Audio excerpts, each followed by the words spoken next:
Hi, welcome to the final video in my Building the Cyclekart series.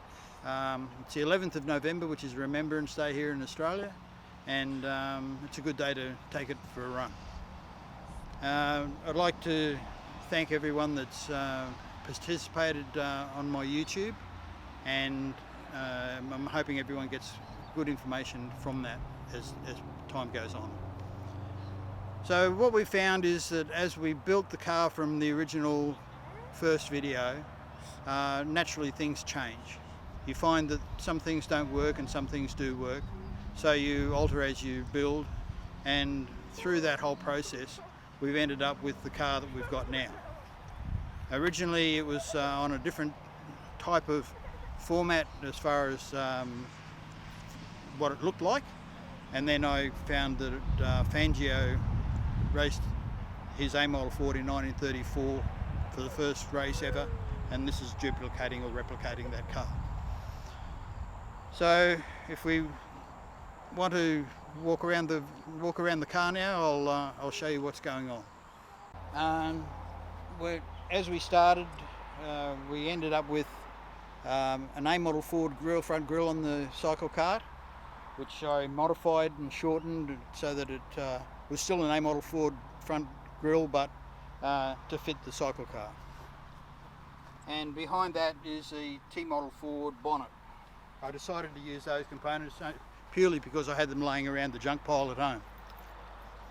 And in saying that, this being an A Model Ford replicate of the original, we made a I-beam style drop front axle with a transverse spring as the early Fords had them, modified to suit this vehicle.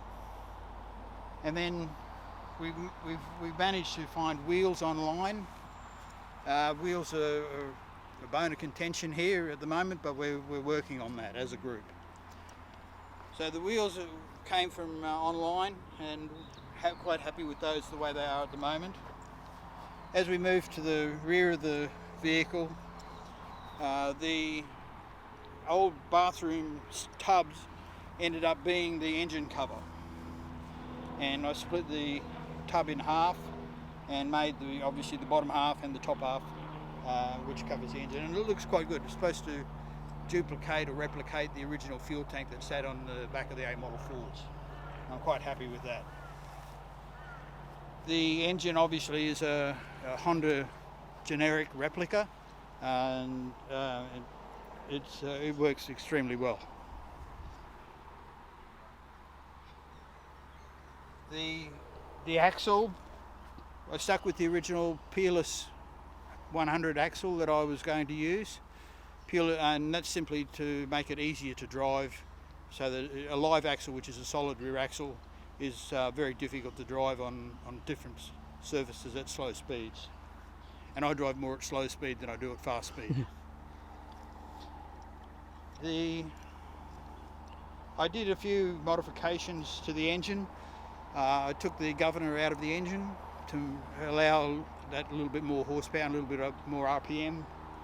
I modified the carburetor, the original carburetor, a little bit internally.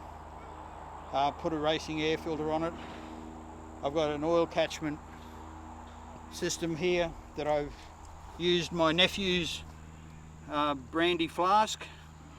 My nephew's in Canada, hello Jared, and I used his brandy flask as the oil catchment for the engine. The hubs that I had made, unfortunately I had to have them made because my access to lathes and equipment doesn't exist anymore. So we ended up making some hubs, and it works really well. So we want to go for a drive? Yeah, maybe we'll just let them know you had some dramas with the brakes and. Oh yes, I had problems with the brakes, and that was purely a mechanical construction system that and location of where I'm putting it in the vehicle. It's because of space and room and availability of foot room. It makes it difficult. Yep. And it makes it hard for me because I can't slide into a car. I have to have this opening bonnet, which you'll see shortly. Yep. All right, well, I reckon maybe if we go from starting it up, we'll show everyone you starting it up, how you get into the car, and then take it for a rip. Cool. We're about to go for a drive, and I'll show you how I've manufactured the vehicle to make it easier for me to get in and out and start it up. I've relocated the pull start to the outside so that I don't have to take the engine cover off every time I want to start it. I've got an on-off switch on the dashboard above the steering wheel. So we turn that on. Simple thing. In here we have choke, throttle and hand control. So usually a bit of choke, bit of hand throttle, pull the starter and it should go.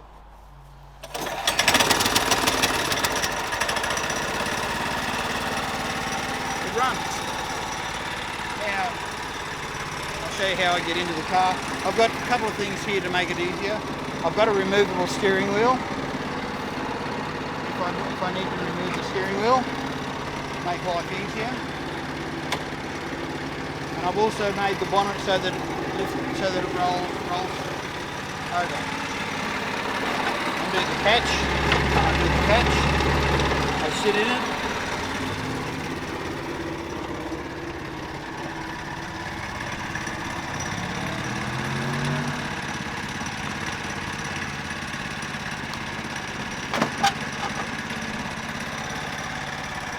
Lock it all in place, and we're ready to go. Put my hat on, and we're ready to go. Let's go.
How'd it go? I'm happy. I'm extremely happy with the way it's performed.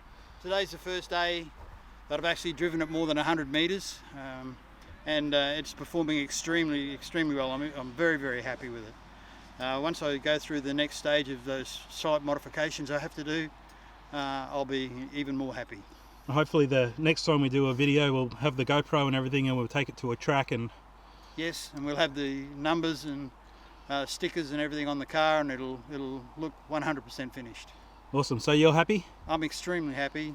Thanks everyone again for looking at my YouTube, looking at my videos. Comments and emails have been fantastic.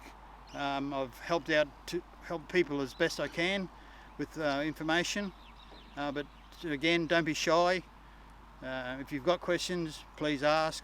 We're starting a group called Queensland Cyclekarting, and these guys are part of it, and that's Colin and Graham, and we're hopefully going to move forward and get a group of these cars together and go for a drive very soon. Thanks guys, see you next time. Yep, red is on as opposed to red being off.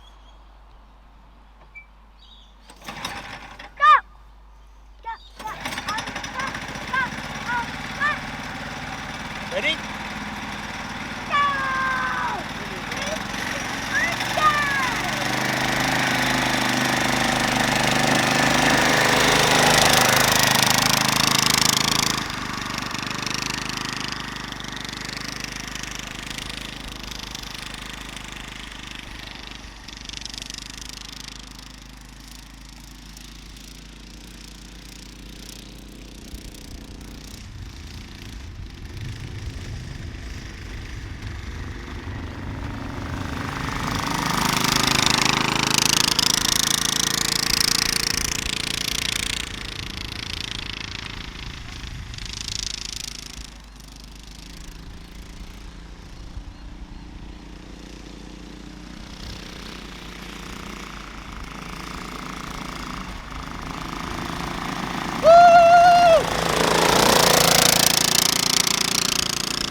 apply the brakes.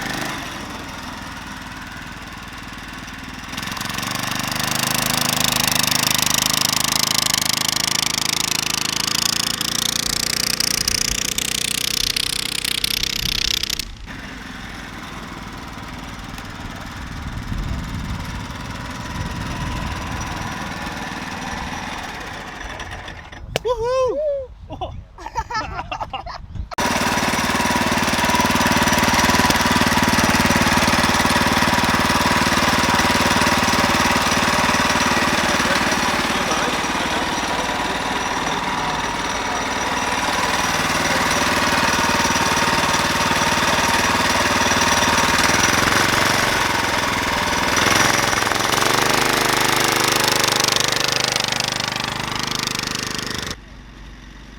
Wave!